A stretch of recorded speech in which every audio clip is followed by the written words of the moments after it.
33 years after. The Senate may wish to note that this bill combines in a single term aspects of significant reforms. Petroleum Industry Bill to get accelerated consideration as a National Assembly resumes from recess. Re-strategizing on winning the fight against corruption, protecting the whistleblower in focus. Plus, we are with you. Presidency assures victims of flood. Good evening and welcome to the Network News tonight. I'm Ienre John in Abuja. Adiola Komiakere joins me from our Lagos Network Center. Welcome. We'll begin on a cheering note tonight as President Muhammadu Buhari is reassuring Nigerians that his administration will continue within the limits of resources to judiciously utilize the nation's commercial and industrial hubs towards boosting trade, generate wealth and create employment opportunities for sustainable economic growth. This was while inaugurating virtually the Itakpe-Ajaokuta rail line and ancillary facility yard at the recently named Goodluck Jonathan Railway Complex, Agbo, Delta State. State House correspondent Adamu Sambu has the details. Since coming to power in 2015, the Buhari administration recognized the importance of rail transportation as a vital backbone towards supporting industrialization and economic development. The Itakpe-Ajaokuta Warri rail line that has been in limbo for 30 years is one of those prioritized as viable routes towards achieving effective and efficient train services supporting Nigeria's trade and commerce. The railway infrastructure that I have the honor to commission today is an important link for the country's economy as the central rail line. This government has also approved to link this line further from Itakpe to Abuja, thereby connecting the northern zone of the country and also extending southwards to link the Warri port. It is my high expectation that this project, a vital link of south-south geopolitical zone of the country to northern zones, would be completed during the tenure of this administration. The project, the president believes, will link people across the cultural divides and expand the frontiers of trade and commerce, thereby leading to better standards of living for Nigerian citizens. The president therefore enjoined all Nigerians in the transportation industry, especially the railway subsector, to sustain their support to government in its drive towards achieving other railway infrastructure projects.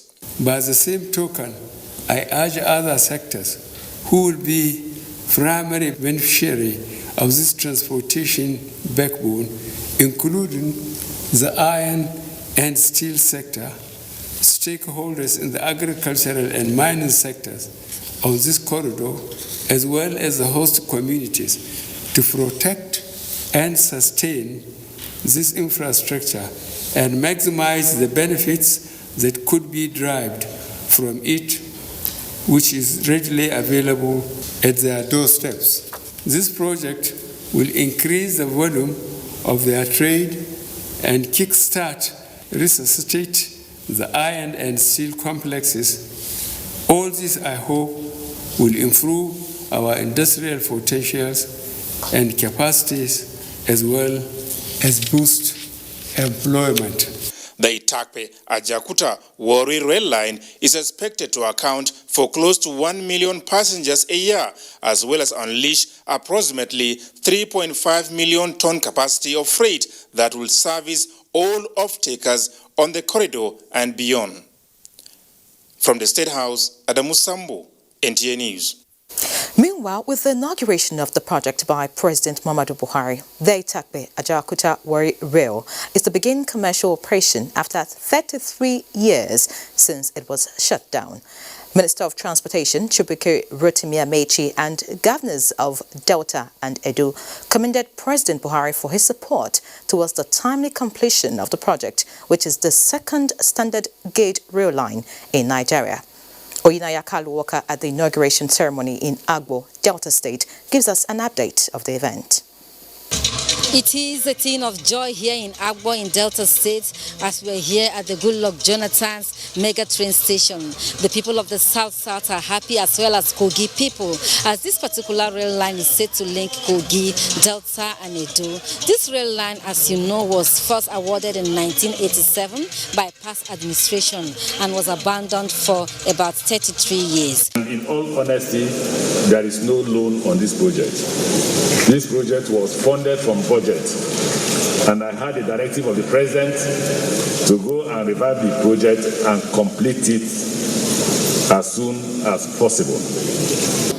We are also excited as a people because this rail line has strong potentials for stimulating socio-economic activities and bringing succor to low-income earners. Our president has achieved this feat in completing a critical infrastructure required for our development. First and foremost, let me thank the President, Muhammadu Buhari, for finally getting this project done. This is going to bring a welcome development. It's certainly going to bring the country to be closer together. It is glorious. It is victory for Nigeria. It is victory for a kind nation. The project has multiplier effects on health, standard of living and revenue generation. It's going to amount to massive economic turnaround. The Itakbe-Ajekuta-Warri rail line was initially meant to serve as a steel producing industry, but now upgraded to a multi-purpose railway line serving the public. It is a 326 kilometers line. In 6 years, President Muhammadu Buhari's administration has completed 3 mega rail line stations: the Abuja-Kaduna standard gauge rail line, here in Itakbe-Ajekuta-Warri rail line, and the Lagos-Ibadan rail line, which will soon be inaugurated. From the Goodluck Jonathan mega station in Agbo, Delta State, Ienre NTA News. And away from the rail project now, President Muhammadu Buhari has called for the reallocation of unused International Monetary Fund reserve assets, also known as special drawing rights, to support recovery efforts in developing economies. The president, represented by Vice President Ienre, stated this Tuesday at a virtual high-level meeting of heads of state and government on financing the 2030 agenda for sustainable development in the era of COVID-19 and beyond. State House correspondent Jide Onifade reports.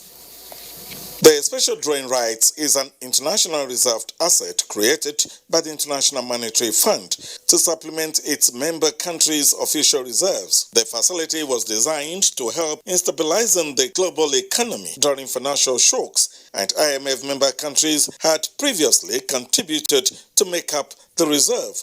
Excellencies, in addition, we support the call for debt relief for developing countries and the extension of the debt suspension initiative until 2021, as well as the granting of commercial debt relief where needed.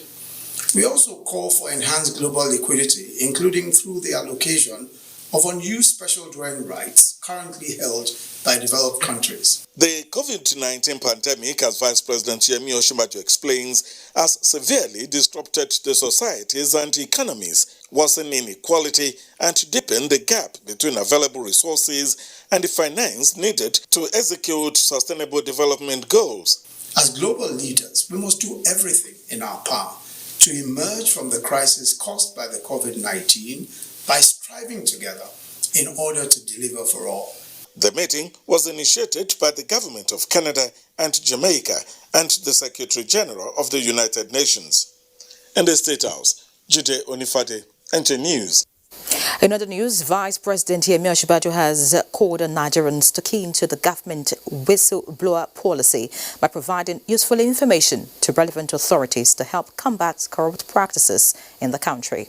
The Vice President made a call at a national conference on whistleblower policy organized by the Federal Ministry of Finance, Budget and National Planning. The report. In a sporting world, whistle is being blown to signal the beginning and the end of a game, and when a foul play is being dictated. But in this circumstance, it is a different ball game, as it is all about dictating financial foul play. The conference is therefore to discuss the implementation of whistleblowing policy, its challenges and the way forward. Vice President Oshibanjo, who joined the conference virtually, urged the relevant agencies to leverage on the public window through tapping of information. Exposing corruption is for the good of our nation. In a game, referees are protected, which makes it easier for them to operate, and this brings the question about the protection of the whistleblower. That because information is provided, the whistleblower is at risk. So this bill, when passed into law, will provide added protection for the whistleblower. The National Assembly has become conversant with matrix of corruption and is then able to put together a robust set of legal framework to criminalize all manifestations of graft in and out of government. Highlight of the event was the cutting of a cake to mark Nigeria's 60th independence anniversary. The National Assembly has received the Petroleum Industry Bill 2020 from the executive as both chambers promised to give it expeditious consideration. National Assembly correspondent Ignatius Nkwo reports. Both chambers of the National Assembly kicked off the new legislative season with the receipt of the Petroleum Industry Bill 2020. The two presiding officers of the chambers read the executive communication. In particular, the Senate may wish to note that this bill combines in a single term aspects of significant reforms to the laws governing the Nigerian petroleum industry that were previously set out in two distinct draft legislations, namely the Petroleum Industry Bill 2020 and the Petroleum Industry Fiscal Bill 2020. Well, I trust that the House of Representatives will, in their usual expeditious manner, favorably consider the passage of this bill into law. Please accept, Right Honorable Speaker, the assurances of my highest consideration.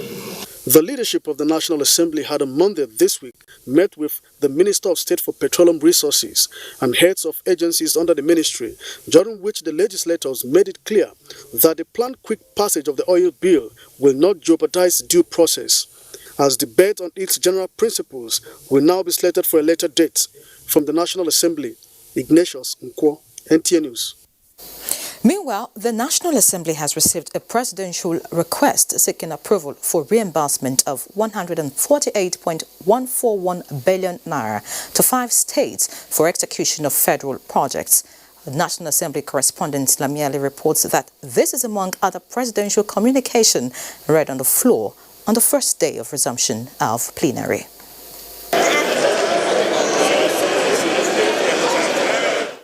The communication read by the Speaker, Femi Gbajabiamila, explains that the request for reimbursement in promissory notes are for 5 states of Rivers, Bayelsa, Osun, Ondo and Cross River, having executed federal road projects.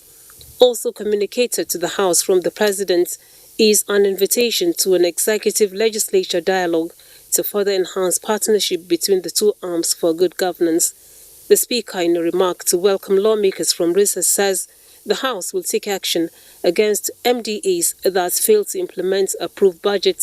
There is an ongoing problem of ministries, departments, and agencies of government failing to implement projects and programs for which funds have been provided in the budget. The Appropriation Act is not merely a policy document or a statement of intent. It is the law of the land. Any expenditure of public funds outside of the Appropriation Act is a crime. Other considerations at plenary Tuesday include a resolution to regazette the Water Resources Bill. The lawmakers, following a motion from Representative Ienre urged federal government to release take-off grants for federal universities. There are some federal universities in Nigeria that are yet to receive take-off grants decades after their establishment and commencement of academic activities. House members also adopted a motion from Representative Haruna Dederi urging authorities to speed up certification of Malam Aminu Kano International Airport to world standard, and the motion from Representative Abubakar Fulata calling on government to end incessant killings in parts of Jigawa State. The violent encounters between farmers and herdsmen in Guri and Krikasama local government areas of Jigawa State which has claimed several lives and property on a recurrent basis, such that the lives of farmers in the area are perpetually in danger. After first reading of 29 bills, the House, in honor of late Senator Rozoko, dropped other items on the order paper and observed a minute silence for the deceased. From the National Assembly, Lami Ali, NTA News. And away from the National Assembly, the Ministry of Humanitarian Affairs, Disaster Management and Social Development has dissociated itself from a trending report in the media entitled 2.72 billion naira for school feeding during lockdown diverted to private accounts.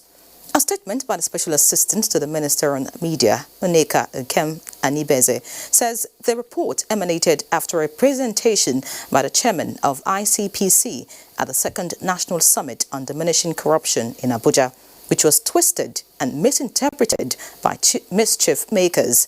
The ministry hereby informs the public that the federal government, colleges, school feeding in question is different from the homegrown school feeding, which is one of its social investment programs, adding that the school feeding under scrutiny is feeding of students in federal government colleges across the country and is not under the Federal Ministry of Humanitarian Affairs, which only oversees homegrown school feeding for children in primary 1 to 3 in select public schools across the country.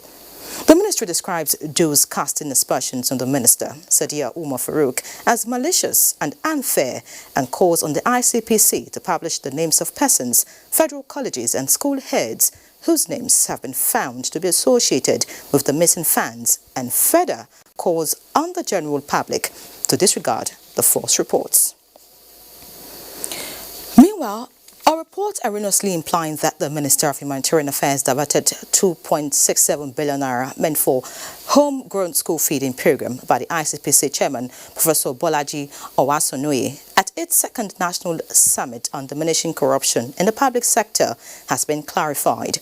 The Commission said the school feeding referred to by the chairman of ICPC was the feeding of boarding students in federal government colleges who were all at home during the COVID-19 lockdown. This is not the homegrown school feeding program being managed by the Federal Ministry of Humanitarian Affairs, Disaster Management and Social Development. The Commission has started investigating into the findings of the diverted fund, advised the general public to disregard the said report. The Chairman, Presidential Commission of Inquiry, Justice Isa Ayo Salami, has reacted to false and mischievous reports circulating in the media about his purported regrets as chairman of the Judicial Commission of Inquiry investigating the suspended acting chairman of the EFCC, Ibrahim Magu. The chairman, in a statement, says the reports are figment of the wild imagination of the reporter. The two lawyers quoted as his sources and the medium that published the story. Justice Ayo Salami notes that he has no cause to express any regret over his chairmanship of the commission, noting that his appointment as chairman of the Commission of Inquiry was an honor and call to service. Thus, his decision to accept diligently and patriotically discharge his responsibility while urging Nigerians to disregard the falsehood contained in the viral reports. He stressed that no amount of propaganda can dampen his spirit, and that's of the members of the Commission. The federal government has declared Thursday, October 1, as public holiday to mark the nation's 60th independence anniversary celebration. The Minister of Interior, Rauf Aregbesola, who made the declaration on behalf of the federal government, congratulates all Nigerians on the celebration of the country's Diamond Jubilee and assures of government's unwavering commitment to the socio-economic transformation of the country. He therefore called on all Nigerians to join hands together with the present administration in its quest to ensure a better Nigeria for all citizens, both at home and abroad. Ahead of the parade to mark Nigeria's 60th independence anniversary on Thursday, the 1st of October, measures have been put in place to further enhance security in and around the Eagle Square, Abuja venue of the program. A statement by the Minister of Information Culture, Lai Mohammed, who is the chairman, Branding, Media and Publicity Subcommittee of the Interministerial Committee on Nigeria at 60th Independence Anniversary, says midnight on Wednesday, 30th September 2020, all routes leading to the Eagle Square will be blocked. Consequently, Shehu Shagari Way, Ahmadu Bello Way, outward and inward bound airport roads and adjoining roads will be blocked to traffic. Also, the Federal Secretariat's complex will be evacuated by 2 o'clock on Wednesday, 30th September, which means all workers within the precinct of the Eagle Square are expected to vacate their offices from that time. COVID-19 diagnostic test kits producing results in 40 minutes developed in Nigeria. Details in the second part of tonight's news. Do stay.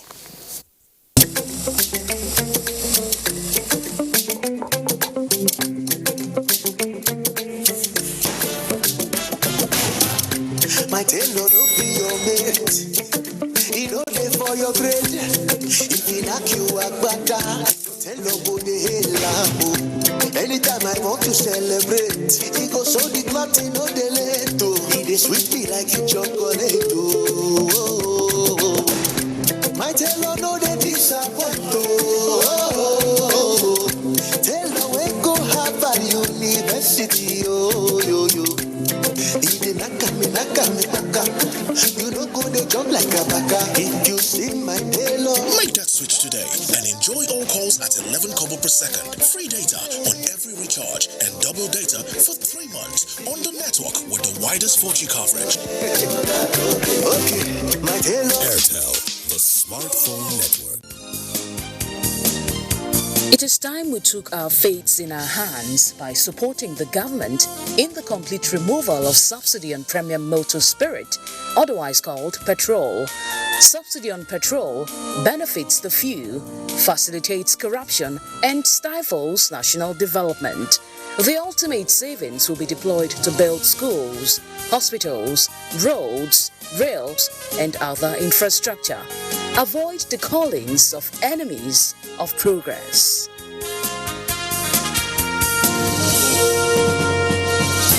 NNPC, we touch your lives in many positive ways.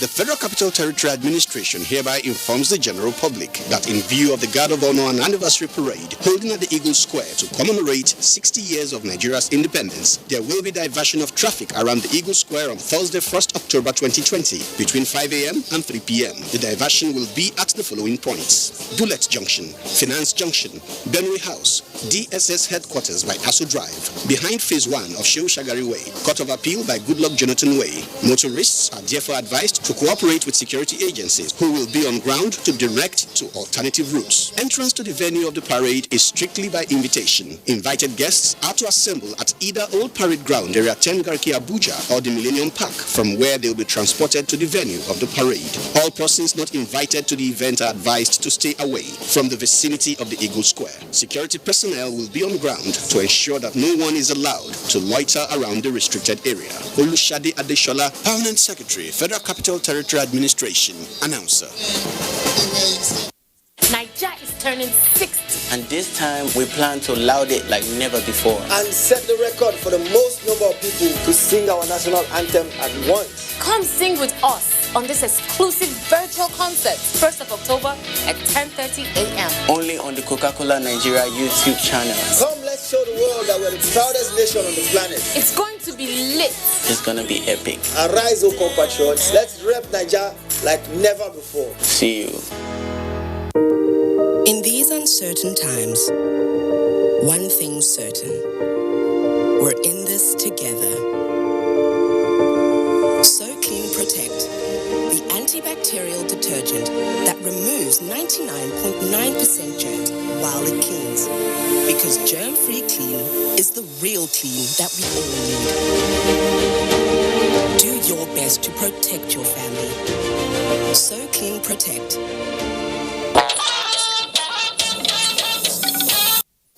Thank you for staying. People of Hadejia Emirate in Jigawa State have continued to live in fear as flood destroyed thousands of hectares of farmland and residential areas.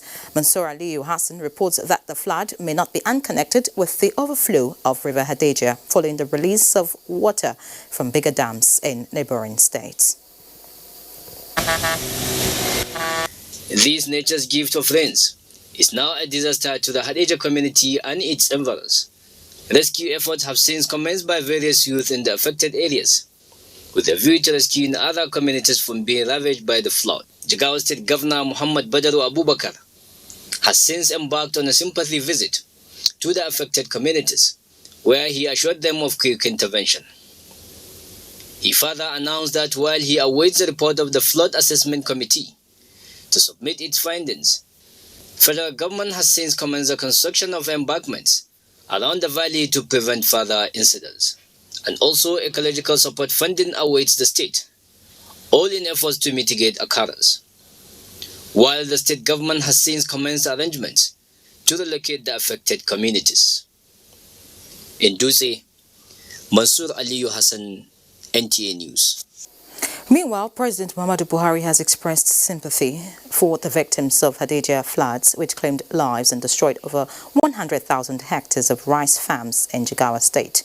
According to the president, this destruction of farmland is particularly worrisome because it comes at a time his government is vigorously pursuing efforts to boost local rice production and end importation of the commodity. He noted that since agriculture is the largest employer of labor and the major source of income for most ordinary Nigerians, the destruction of rice farms in Jigawa State is bad news not only for the victims but also for the government's policy of achieving food sufficiency and food security in the country. The president assured the victims that government would not abandon them. The federal government is accelerating actions towards immediate takeoff of the Hydroelectric Power Areas Development Commission to address challenges of the riverine communities along River Niger and its offshoots. The Attorney General of the Federation and Minister of Justice, Bubakar Malami, disclosed this while on a sympathy visit to victims of flood disaster in Kebbi State. Nura Tanko Wakili reports. Traditional institutions are said to be closer to the people and therefore feel directly the impact of whatever affects them. It was in recognition of this that the Minister of Justice, Abubakar Malami, identified with these institutions in sympathizing with the people of Kebbi State who suffered losses from the flood that ravaged parts of the state. The disaster in magnitude is indeed overwhelming, and the federal government is doing what it takes. And on our own side of the support, myself and indeed the Kadi Malami Foundation and the Kadimia for Justice and Development Initiative, which are foundations with which I am associated with, have indeed considered the possibility and the need to provide the desired support, and we have mobilized to see what support we can give, both in cash and in kind. The minister said in addition to relief assistance and reclaiming of damaged infrastructure, the federal government will adopt an institutional framework to forestall recurrence of flood and its impacts on the affected communities. Part of this, the minister said, is the resolve of President Muhammadu Buhari to ensure immediate takeoff of Hyperdeck. The minister, who visited 12 out of the 18 local government areas affected in the state, also assured of the federal government's commitment in tackling security challenges in the country. Emirs of Gondo and Argungu, as well as other traditional leaders, thanked the minister for the visit and commended him for identifying with his people and supporting them to cushion the effect of the disaster. Nura Tanko Wakili, NTA News. Key issues of scarce pastoral resources, land, water and climate change are major drivers of farmers-herders conflict, a target of the National Livestock Transformation Plan. 2 states in the country, Niger and Kaduna, are to serve as pilot in the implementation of the Livestock Transformation Plan with technical support from the Food and Agricultural Organization of the United Nations. Onengie Fineface brings us details. Nigeria's Livestock Transformation Plan is developed to provide a roadmap for the modernization of livestock production, develop a plan for addressing dislocated population in conflict zones, and provide mechanism for dialogue and reconciliation in affected communities. The government is collaborating with a wide range of national and international stakeholders to speed up transformation in the livestock sector and meet contemporary aspirations of increased productivity and resilience. FAO is now ready through this project to demonstrate the implementation of the National Livestock Transformation Plan. Achieving them is what is most important. And to execute this, we need all hands on deck. And I think FAO has just started. The Food and Agriculture Organization of the United Nations is collaborating with the Federal Ministry of Agriculture and Rural Development in a technical cooperation project to kickstart the implementation of the Livestock Transformation Plan in Niger and Kaduna states. This plan is aimed beyond just farmer-herder conflicts. It has many broad objectives of including food security, nutrition, improved livelihoods and incomes. When we embrace the issue of livestock transformation agenda of federal government, we know we can settle more and more Fulanis and farmers in the same place, being integrated. In Abuja, Onengiye Fineface, NTA News. And in Sokoto, prices of grains are gradually dropping as new farm produce are coming to the market. Shehu Mohammed Dati has the situation report. This marks a turning point for food price, with new farm produce making their way to the markets. Harvest of grains has just commenced. Elias Abubakar, a grains seller, said the prices are gradually declining. A comparative analysis shows that a bag of millet that was sold for 18,000 to 19,000 naira is now 14,000 to 15,000 naira a bag. Omar Shuni, a grains seller, said that a bag of maize that was sold at 19,000 to 20,000 naira is now 15,500 to 16,000 naira, while beans price remains unchanged for now. It is the same situation at the rice market, where rice price in recent times had reached record high. Omar Bello Kalambena, chairman of Rice Sellers, said new produce could be purchased between 35,000 to 37,000 naira a bag, as against 45,000 naira. Meanwhile, some farmers in the state are still counting their losses as torrential rains have submerged farmlands across the state. In Sokoto, Shehu Muhammad Detti, NTA News. The Senate has commended the Presidential Task Force on COVID-19 and all health workers across the country. National Assembly correspondent Ignatius Nkwo reports that the senators reconvened after 6 to 9 days of recess. The Senate reconvened into a closed-door session. 2.5 hours later, the closed door ends, and President of the Senate, Ahmed Lawan, welcomed his colleagues with a call for more commitment, especially in the fight against COVID-19. Let me take this opportunity to commend the PTF, the Presidential Task Force, and our health workers at all levels of government for the great job they have been doing since the outbreak of the pandemic in our country. I'm aware that the executive will be presenting the 2021 budget estimates by next week.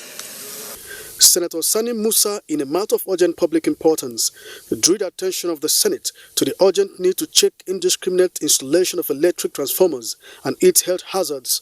Direct the Nigerian Electricity Regulatory Commission to investigate and report back to the relevant committee the statistics of Nigerians killed by electrocution from the installation of the power companies from 2010 to date. Mandate the relevant committee to urgently interface with Nigerian Electricity Regulatory Commission with a view to compel the operators to invest seriously in their equipment, giving them a firm deadline to replace all the worn-out wires, poles. A motion by Senator Chukwuka Otazi called on the Senate to investigate the alleged illegal arrest and killing of Ifeoma Abugo by security personnel in Abuja, as they observe the minute silence in honor of the late Ifeoma, late Emir of Zauzau, Shehu Idris, and late Senator Kashamu Buruji. From the National Assembly, Ignatius Nkwo, NTA News. Let's pause here now and join Adeola in Lagos for the latest from that end. Adeola, it's over to you. Thank you, Ienre.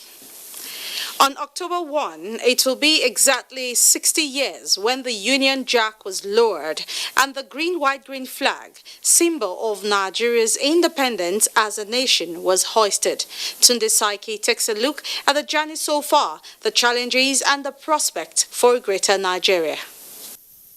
Nigeria as a nation became a British protectorate in 1901, following colonization that lasted till 1960.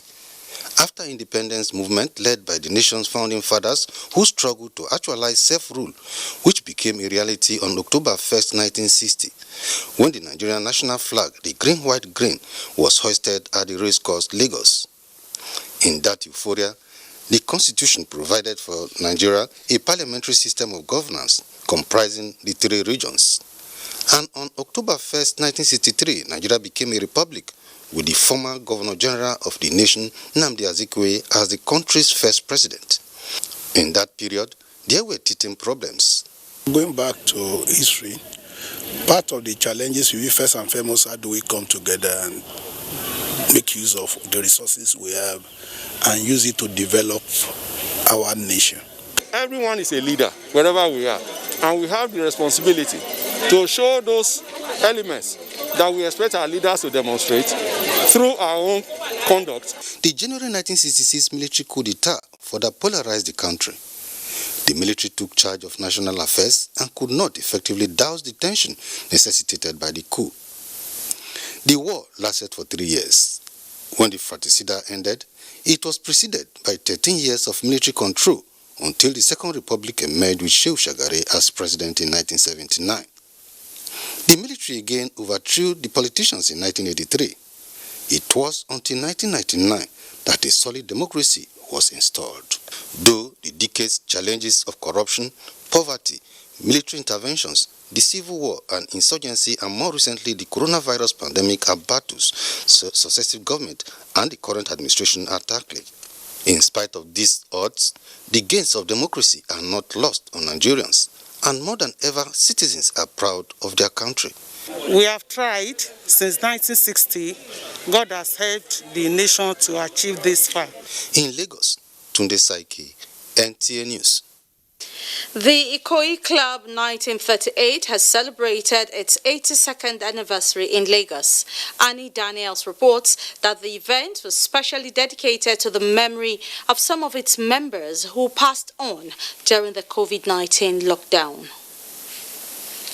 Kenny Ogunbono is the widow of Charles Ogunbono, a member of Ikoyi Club 1938. He is among several other members of the club who passed on during the COVID-19 lockdown. It was therefore to honor the departed that this service was organized. Everything to God in prayer. It's been very painful, coupled with the fact that everybody was locked down at home. You could not even go out to even empathize with the spouses and the families of our departed members. Ikoyi Club recently reopened after months of lockdown in compliance with the federal government's guidelines on preventing the spread of COVID-19. The theme for this year's anniversary is the uplifting of hope. It is targeted at ensuring that members can still keep hope alive despite the gloom of the pandemic. Our message is not just for members of the club alone, it's for the entire world, that let us all be hopeful. The pandemic has come, it will surely go. It will not be here with us, but all we need to do is to make sure that we adhere to all the protocols. The 82nd celebration of Ikoyi Club anniversary was a solemn event, which is why the annual 1-week celebration was compressed into one. Ikoyi Club was founded in 1938 and has remained a reputable family club, with members young and old taking advantage of the world-class facilities to improve their physical, mental and psychological states. The club says it has put adequate measures in place to curb the spread of COVID-19 in the club and among members. In Lagos, Annie Daniels, NTA News. We will take another break now. The news continues thereafter in Abuja with Ienre.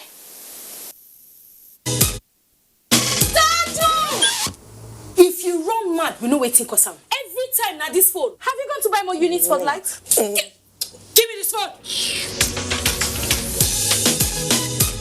Ha! They don't finally get you. Enter store, you go see one pink nylon. Bring and come. If you try am.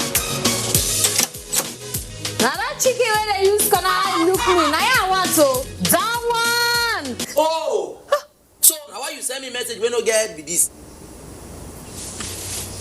Shate. Make yourself begin to enjoy credit and data. Berekete. Introducing Berekete. Activate a new Glow SIM and get 600 Naira free credit plus 700% bonus on every recharge and up to 100% bonus on data plans. Find your first with Berekete. Glow Unlimited. Sensitivity is a short, sharp pain that people experience when they have something hot or cold getting to the nerve of the tooth. If the sensitivity is left alone, it may get worse. Dentists recommend Sensodyne. It's able to calm the nerve of the tooth. The proof's in the results. It works. Sensitivity is a short, sharp pain that people experience when they have something hot or cold getting to the nerve of the tooth. If the sensitivity is left alone, it may get worse. Dentists recommend Sensodyne. It's able to calm the nerve of the tooth. The proof's in the results. It works. Make a load recharge card, I beg.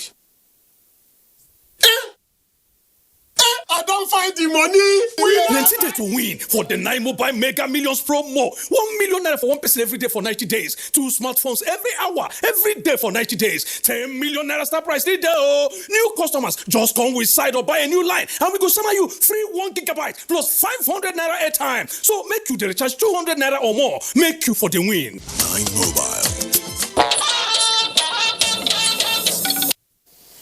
Good to have you back.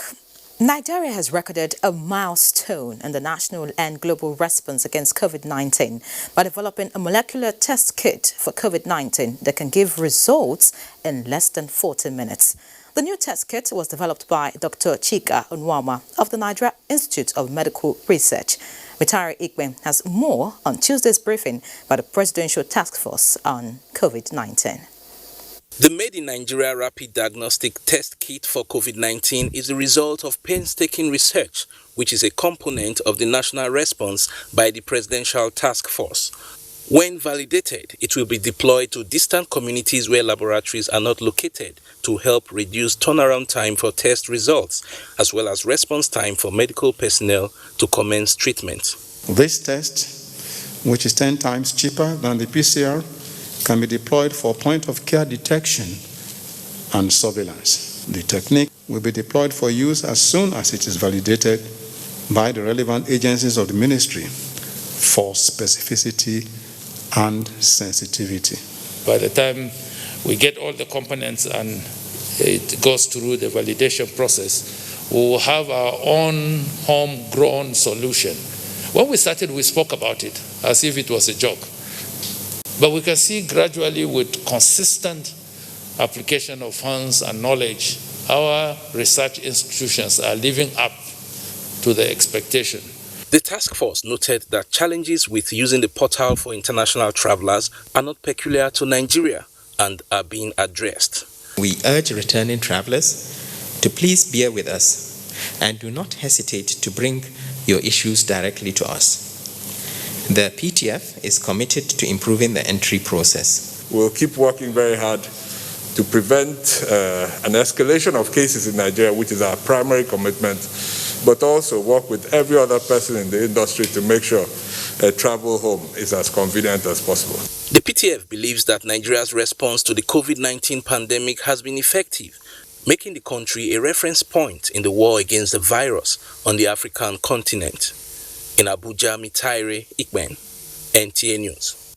And on security, the Nigerian Navy has launched a purpose-built hydrographic survey vessel, NNS Lana, set to be a game changer in maritime security. Defense correspondent Najato Tijani has details. Built for the purpose of mapping underwater terrain or topography, Nigerian Navy ship Lana is equipped with advanced technology for producing high-precision charts, among other maritime exploits. The Nigerian Navy says her maiden voyage, launched from Les Sables d'Olonne, France, heralds a new era in maritime security and is a significant milestone in the nation's history under the Buhari administration. It will also play a critical role in protection of maritime resources and preservation of law and order at sea, thus contributing significantly to the promotion of global maritime commerce. What you have started today in terms of the launching is just the first part of an operational relationship. She is a replacement for an old survey vessel of the same name decommissioned 10 years ago. Meanwhile, charting and surveying are crucial to safe navigation, and NNS Lana will play a role in the deployment of naval power in the Gulf of Guinea. Naja'atu Tijani, NTA News. Leader of the proscribed Islamic movement of Nigeria, Sheikh Ibrahim El-Zakzaki and his wife, Zinat, have pleaded not guilty to 8-count amended charges filed against them at the Kaduna High Court. Mijama Adamu reports. Amendment to the charges arose due to inability of authorities to apprehend 2 other suspects still at large, originally accused alongside the 2 defendants, Ibrahim El-Zakzaki and his wife, Zinat. At the sitting of the court presided by Justice Gideon Kurada, the amended charges including culpable homicide, criminal conspiracy and illegal assembly were read to the accused, to which they pleaded not guilty. Technically, the case started today because it is today that the charges were read to the defendants and they plead not guilty to all the 8 counts. The presiding judge later adjourned the case to 18 and 19 November 2020, when the prosecution counsel are expected to present their evidences and witnesses. It also ruled and ordered that the defendants may choose not to come to court. The trial can be done in their absence. The prosecution intends to invite about 20 witnesses, including security operatives, to testify against the defendants. In Kaduna, Mijama Adamu, NTA News. Let's take another quick break. Network News continues in a bit. Like football on Top Go TV, so they him forget say him be best man for him party wedding. Amaka disappoint Abobo all because of football. Kola and the family supposed come out, but then gas change plans because for this new football season, Go TV get correct football action will make sense. Get Go TV decoder, we come with 1 month Go TV Max subscription for only 9,500 naira. Go TV, live it, love it. Good to have you back. 2020 French Open hots up as players battle for next round. Tamara Biwe is our guide on Sports Update.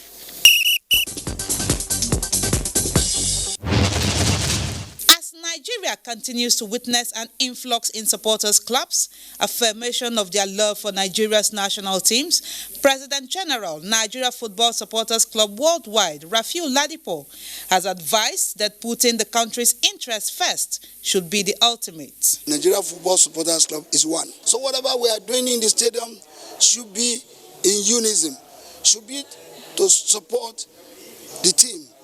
In the meantime, Bauchi State Government is gearing towards making Wiki Tourist Football Club among top 4 in the 2020-21 Nigeria Professional Football League season. To achieve this, the club management has agreed to buy some players to beef up its squad. We assembled so many players. We begin to discuss with their former teams. Some of the teams, some of the players, we scare their transfer papers. In table tennis, Durban, South Africa is to host the 2023 World Table Tennis Championships. Durban beat 2007 host Dutzdorf, Germany, 90-39 in a vote by members of the International Table Tennis Federation, ITTF, and becomes the first South African city to stage the event as well as the second on the continent after Cairo 81 years ago. In tennis, second seed Karolina Pliskova ended Maya Sharif's Grand Slam breakthrough on Tuesday